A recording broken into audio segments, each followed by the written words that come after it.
যদি বাজেটে না কুলায় তাহলে ২০ পাতার পত্রিকা কেন বের করতে হবে, এমন প্রশ্ন তুলেছেন যুক্তরাজ্যে বাংলাদেশ হাইকমিশনের প্রেস মিনিস্টার ও বিবিসি বাংলার সাবেক সাংবাদিক আকবর হোসেন।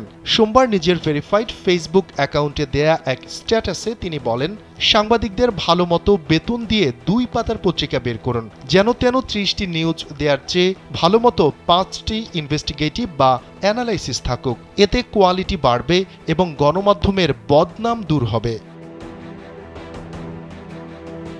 স্ট্যাটাসে আকবর হোসেন লিখেছেন, বাংলাদেশে প্রতিটি গণমাধ্যমের জন্য সাংবাদিক নিয়োগের ক্ষেত্রে ন্যূনতম বেতন নির্ধারণ করা জরুরি। কমপক্ষে বেতন ৫০,০০০ টাকা হওয়া উচিত। সর্বোচ্চ বেতন যতই হোক সমস্যা নেই, সেটা নির্ধারিত হবে বাজারের ওপর।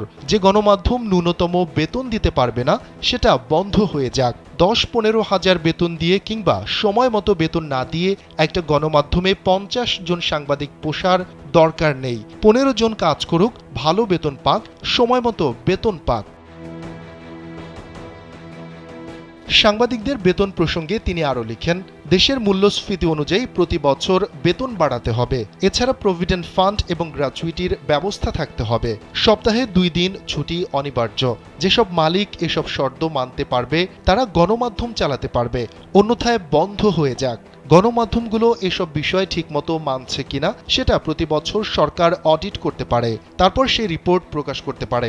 সাংবাদিকদের ঠিকমতো বেতন দিতে পারে এরকম ১০টা টিভি আর 10টা পত্রিকা হলেই হবে। বেতন দিতে পারে না এমন ১০০ গণমাধ্যমের দরকার কি?